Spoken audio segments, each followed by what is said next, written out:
అండి. నమస్తే. నేను మీ లక్ష్మీ చౌదరిని. వెల్కమ్ టు మిస్టరీ మధురిమలో తెలుగు ఆడియో స్టోరీస్ ఛానల్ని సపోర్ట్ చేస్తున్న అందరికీ థ్యాంక్ యూ సో మచ్. మనసా స్మరామి పార్ట్ 52తో మీ ముందుకు వచ్చేసాను. కథలోకి వెళ్లే ముందు వీడియోకి లైక్స్ హైప్స్ ఇవ్వడం మర్చిపోకండి యార్. మీరు కోరుకున్న ఘట్టం వచ్చాక కూడా లైక్స్ తక్కువ ఇస్తున్నారు. లైక్స్ ఇచ్చేయండి యార్. ఇక కథలోకి వెళ్ళిపోదాం. అవని టెన్షన్తో వాష్రూమ్ అని అడిగి పరుగులాంటి నడకతో బాత్రూంలోకి వెళ్ళిపోతుంది. అభి, నువ్వు కాసేపు బయటికి వెళ్ళు, తను చాలా టెన్షన్ పడుతుంది అని చెబుతారు సుచిత్ర. మా, ఉండేది ఇంకా కాసేపు, దాన్ని తనివి తీరా చూసుకొనివ్వు. అది టెన్షన్ పడాలి, నేను చూడాలి అనే కదా నేనుంది అని అంటాడు అభి. నేను బయట ఉంటాను అని హర్ష వెళ్ళిపోతారు. ఏంటభి అది అది అంటున్నావు అవనిని అని అడుగుతారు సుచిత్ర. అది నా ప్రాపర్టీ అమ్మా, నా భార్య. దానిని అలా పిలిస్తేనే నా అనే ఫీలింగ్ వస్తుంది. గౌరవం ఇవ్వడానికి అది పరాయిది కాదు కదమ్మా. ఇలా పిలిస్తేనే ఈ మాత్రం దూరం ఉన్నా నాకు దగ్గరగా ఉన్న ఫీలింగ్ వస్తుంది. వినయ్ అభి పక్కన కూర్చొని, లవర్ బాయ్లో మారుతున్నావా అని నవ్వుతూ అడుగుతాడు. నీ చెల్లిని కరిగించాలి అంటే చాలా అవతారాలు ఎత్తాలనుకుంటా.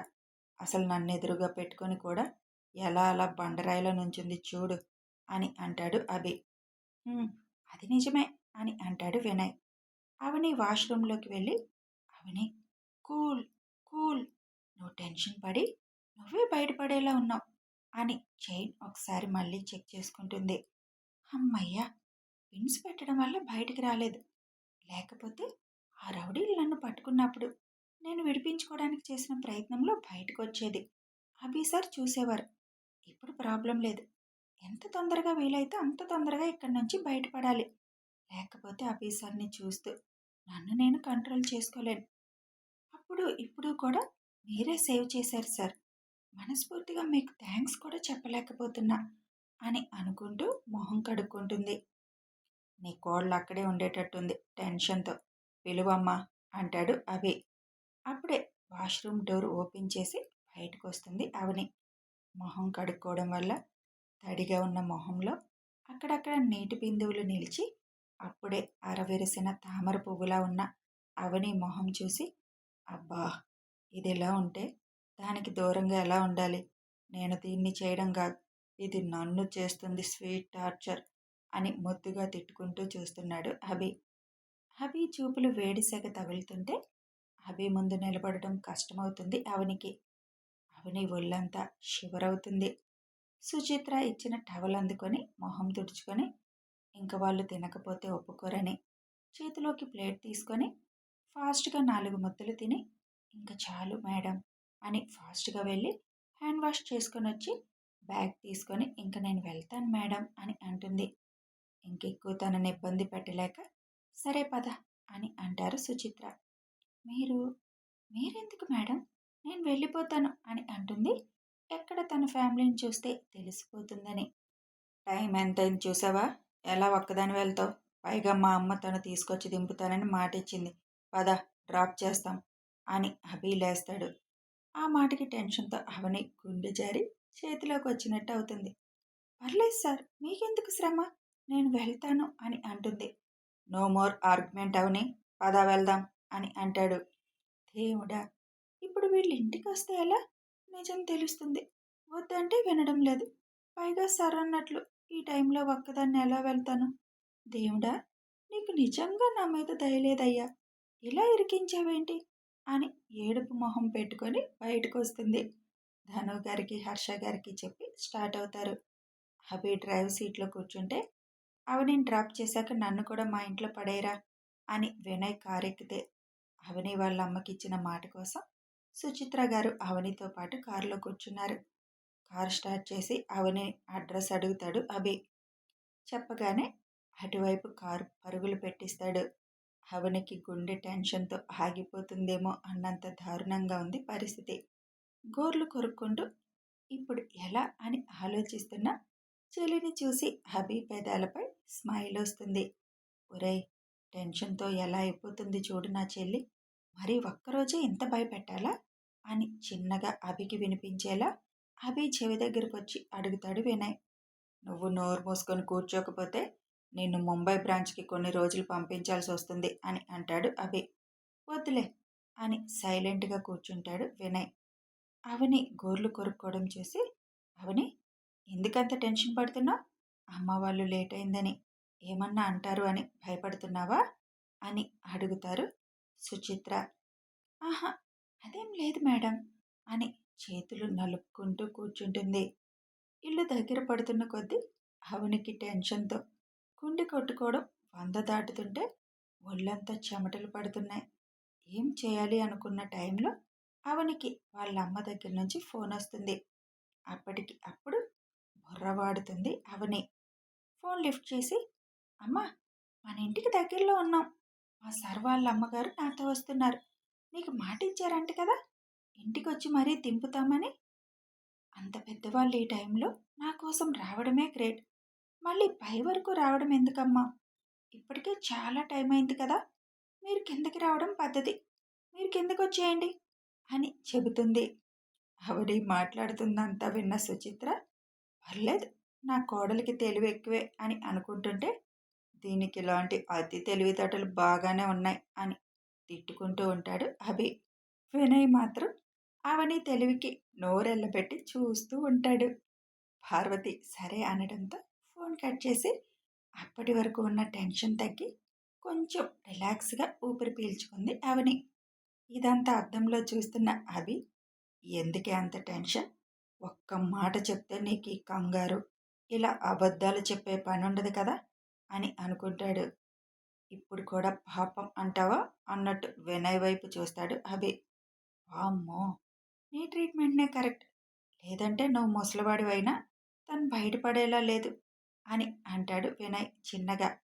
కదా, ఇంకోసారి పాపం పుణ్యం అన్నావంటే జాగ్రత్త అని అంటాడు అభి. వీళ్ళ మాటల్లో వెళ్ళుంటే ఎందుకు అవని, పైకి వచ్చేవాళ్ళం కదా, అమ్మ వాళ్ళని కిందకెందుకు రమ్మన్నా అని సుచిత్ర అడుగుతారు. పర్లేదు మేడం, ఈ టైంలో మీరు నా కోసం రావడమే ఎక్కువ. ఇంకెక్కువ మిమ్మల్ని ఇబ్బంది పెట్టాలని లేదు మేడం అని అంటుంది. తొక్కేం కాదు, పైకెళ్తే ఎక్కడ నిజం తెలుస్తుందని భయం అని చెప్పు తెంగరి అని అనుకుంటాడు అభి. మాకిబ్బంది ఏముందమ్మా అని అంటారు సుచిత్ర. ఈలోపు అవని వాళ్ళ ఇంటికి వెళ్ళే రూట్ దగ్గరికి రావడంతో, ఎటు వెళ్ళాలి అని అడుగుతాడు అభి. లెఫ్ట్ సార్ అని చెబుతుంది. కారు లెఫ్ట్ సైడ్ తిప్పుతాడు అభి. అవని వాళ్ళ స్ట్రీట్లోకి ఎంటర్ అయ్యాక వినయ్ అభి ఒకరు మొహం ఒకరు చూసుకుంటారు. కరెక్ట్గా అవని చెప్పిన అపార్ట్మెంట్ ముందాపి, ఇక్కడ మీ ఇల్లు అని అడుగుతాడు వినయ్. అవును సార్, ఇదే మేముండే అపార్ట్మెంట్ అని చూపిస్తుంది. అవని కారు దిగుతుండగా అవని అని పిలుస్తాడు అభి. ఆ పిలుపు అభి గొంతులో నుంచి వస్తుంటే అవని గుండె పరుగులు పెడుతుంది. ఏంటి సార్ అని నెమ్మదిగా అడుగుతుంది. జరిగిందేది మీ ఇంట్లో చెప్పకు, కంగారు పడతారు. ముఖ్యంగా మీ హస్బెండ్కి చెప్పకు. ఆయన ఏదేదో ఊహించుకొని అనవసరంగా లేనిపోని అనుమానాలు, అస్సలే కొత్తగా పెళ్ళి అయినట్టుంది అని ఒత్తి పలికి అంటాడు. హస్బెండ్ పెళ్ళి అనగానే కొరబోతుంది అవనికి. అరే ఏమైంది అని సుచిత్ర గారు నవ్వుతూ వెన్ను నిమురుతారు. వాళ్ళ హస్బెండ్ తలుచుకొని ఉంటాడమ్మా అని అంటాడు అభి. అన్నిసార్లు అవనిని వేరే వాళ్ళ భార్యగా అభి అంటుంటే కోపం వచ్చి కార్ డోర్ ఫాస్ట్గా తీసుకొని దిగుతుంది. ఇప్పుడు అమ్మ వాళ్ళ ముందు కూడా పెళ్ళి హస్బెండ్ అంటే చస్తాను అనుకొని, మేడం మీరు దిగకండి, ఇప్పటికే చాలా టైం అయింది అని వాళ్ళ అమ్మ నాయనమ్మ కిందకి వస్తే వాళ్ళని పరిచయం చేస్తుంది. వద్దన్న సుచిత్ర గారు కిందకి దిగి, ఇదిగోండి మీ అమ్మాయి అని అప్పచెప్తారు. అయ్యో, మీకు ఇబ్బంది అయిందనుకుంటా అని అనుగారు అంటారు.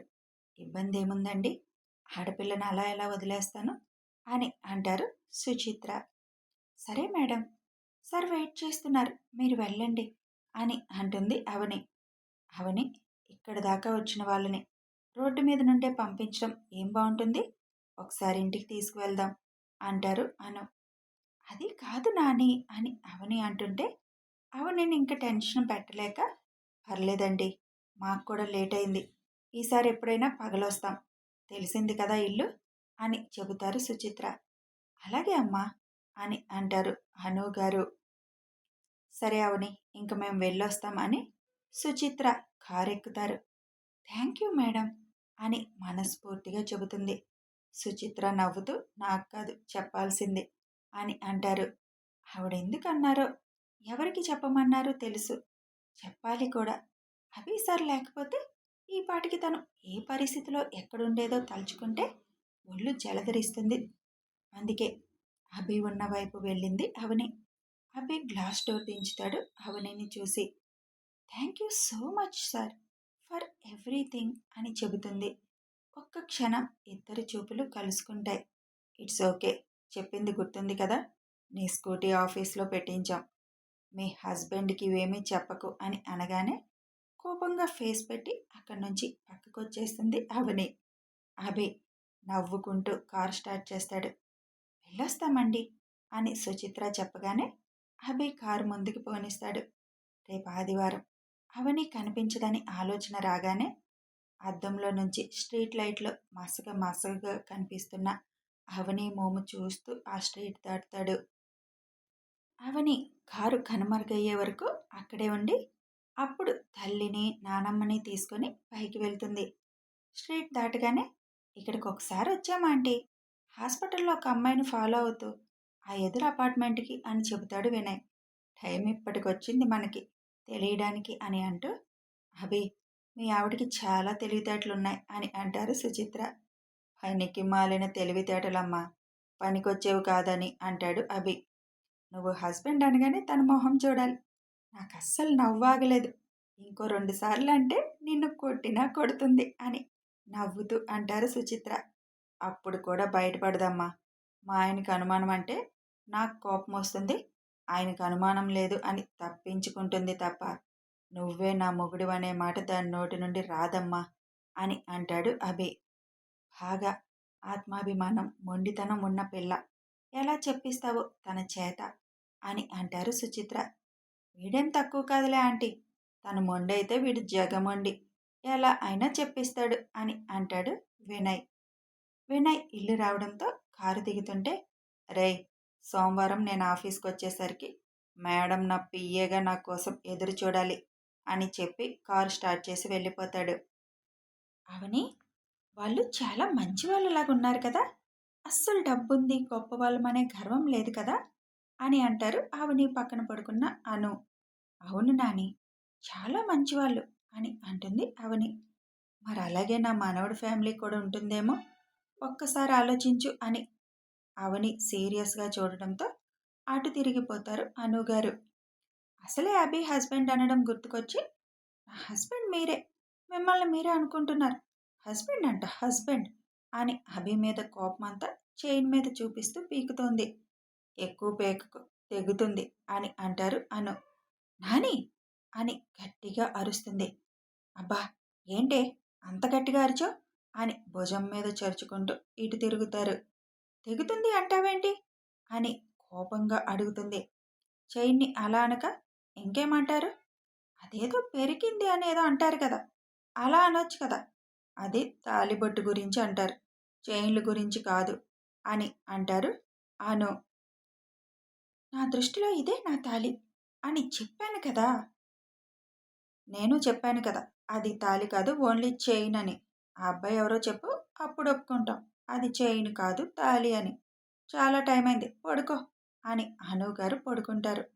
జరిగిందంతా తలుచుకొని, ప్రతిసారి మీరే సేవ్ చేస్తున్నారు, ఒకసారి సేవ్ చేశారు, మీ లైఫ్లోకి వచ్చాను, ఈసారి సేవ్ చేశారు, మీ ఇంటికి వచ్చాను, ఎంత దూరంగా ఉండాలంటే అంత దగ్గరికి వస్తున్నాం సార్, ఎందుకో తెలియడం లేదు అని ఆలోచిస్తూ నిద్రపోతుంది. రూమ్లోకి వచ్చిన అభి, ఆ రూమ్లో అవని ఉండడం, అక్కడే అవని తను వెతికే తన ప్రాణమని తెలియడం గుర్తుకు రాగానే అంతా కలలాగా అనిపించింది.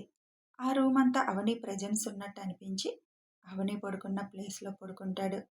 అవని అక్కడే ఉన్నట్లుగా ఊహించుకొని చాలా రోజుల తర్వాత మనసుకి ప్రశాంతత దొరకడంతో హాయిగా పడుకుంటాడు. ఆదివారం అభికి కష్టంగా జరిగిపోయింది. ఎప్పుడెప్పుడు ఆ రోజు గడుస్తుందా అని చూస్తూ గడిపేశాడు. అభి ఎదురు చూస్తున్న సోమవారం రానే వచ్చింది. అభి ఉదయాన్నే లేచి నవ్వుకుంటూ, get ready for first shock Mrs Avani Abhiram అనుకుంటాడు.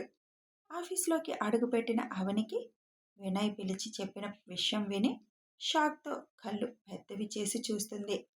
కథ కొనసాగుతుంది.